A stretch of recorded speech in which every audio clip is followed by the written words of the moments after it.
Saya berharap saya dapat segera kembali mendampingi anak-anak saya untuk menguatkan jiwa kami sekeluarga menghadapi peristiwa ini. Apalagi berita-berita di media ataupun publikasi media sosial hampir selalu menyudutkan kami sebagai orang tua.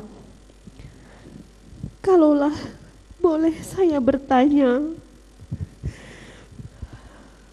apakah salah jika saya bercerita secara jujur pada suami saya atas perbuatan keji yang merenggut dan merusak kehormatan dan harga diri saya dan keluarga?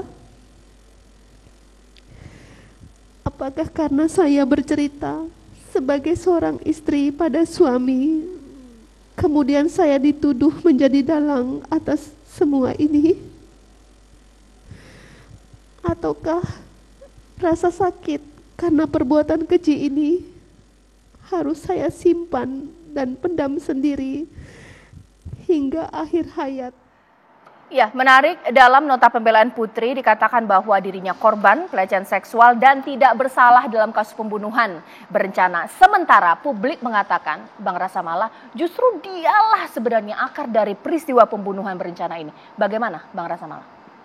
Ya, sekali lagi Caca, pemeriksaan di persidangan ini sepenuhnya bersandar pada fakta dan bukti-bukti di persidangan. Berdasarkan fakta di persidangan, kejadian yang terjadi di tanggal 8, penembakan tersebut terhadap korban Joshua, ini memang tidak bisa dipisahkan dari kejadian yang terjadi sebelumnya di tanggal 7.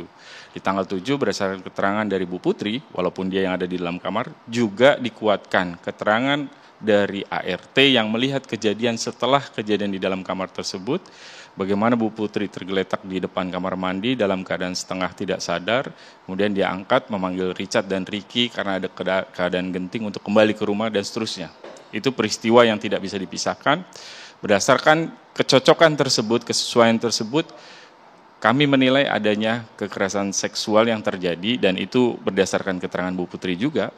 Dan dari fakta di persidangan, untuk menguatkan apakah valid atau tidak, kredibel atau tidak keterangan tersebut, penyidik juga jaksa penuntut umum telah meminta bantuan dari Apsifor.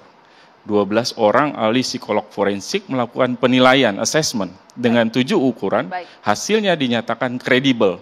Itulah yang disajikan sepenuhnya di persidangan. Tentu harapannya, sekali lagi, ini semua fakta yang tidak sudah diungkap di persidangan, dan harusnya ini mengkonfirmasi bagaimana fakta seluruh peristiwa secara utuh. Harapannya sekali lagi, semua pihak bisa menilai secara terbuka, dan akhirnya tentu kita serahkan kepada majelis hakim untuk mempertimbangkan secara jernih dan memberikan keadilan untuk semua pihak, korban, masyarakat, tidak terkecuali terdakwa, sehingga yang tidak bersalah tidak boleh dihukum. Yang bersalah harus dipertanggungjawabkan secara pidana. Itu prinsipnya, Cak. Prof, bagaimana tanggapannya? Tetap mengaku korban pelecehan seksual, sementara Ade mengatakan bahwa tidak ada bukti yang mendukung hal tersebut. Ya, itu kan curahan sebagai korban, namun demikian sayangnya tidak ada bukti yang cukup valid dan perkara yang telah dilaporkan itu dihentikan proses hukumnya. Itu yang kemudian akhirnya menyaksikan tentang kebenaran pengakuan tersebut.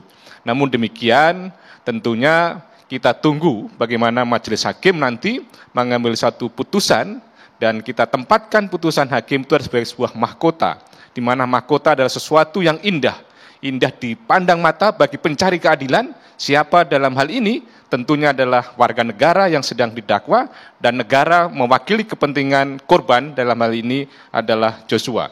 Jadi kalau kita masih mengkonstruksikan tentang pelecehan seksual, korban perkosaan, maka memang belum ada bukti-bukti yang secara valid. Namun demikian itu bagian dari upaya yang kemudian mengawali terjadinya peristiwa ini, dan pada akhirnya publik menganggap sebagai pemicu terjadinya peristiwa ini, Mbak. Oke, singkat saja karena kita masih punya waktu. Sekiranya harapan dari klien Anda seperti apa untuk persidangan berikutnya, Bang Herman? Ya, harapan singkat saja. Klien saya singkat ya. Singkat itu intinya sesuai dengan pledoi dia sendiri secara pribadi yang menunjukkan bahwa batin dia itu tidak dalam sesuatu yang mendukung Sambo, menolak itu.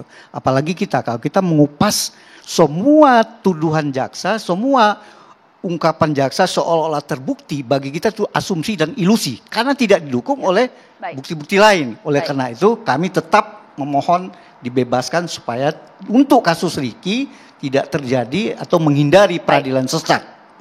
Baik, Bang Bernard. Iya, singkat. Ya, kita melihat majelis hakim dalam memimpin persidangan ini, kami melihat sudah cukup objektif, fair, dan imparsial ya. Oke, kalau oleh karena itu kami sangat mengharapkan majelis hakim dapat seadil-adilnya bagi Richard Eliezer, seperti yang kami tim penasihat hukum juga dalam pledoi kami. Ya, kami harapkan putusannya adalah lepas dari segala tuntutan. Baik. Begitu. Baik, Bang Bernard, terima kasih. Prof, singkat saja sedikit, Ya, Prof. poinnya adalah kita tunggu putusan hakim Betul. yang bersifat menuangkan sebuah kebenaran material yang seadil-adilnya, Mbak. Ya, terima kasih Prof, terima kasih Bang Rasa Mala, Bang Erwan, terima kasih. Bagaimanapun juga pledoi adalah upaya terakhir yang dilakukan oleh para terdakwa untuk membela dirinya, tergantung hakim seperti apa nantinya. Saya Cica Anissa menutup 2 sisi malam hari ini. Selamat malam, sampai jumpa.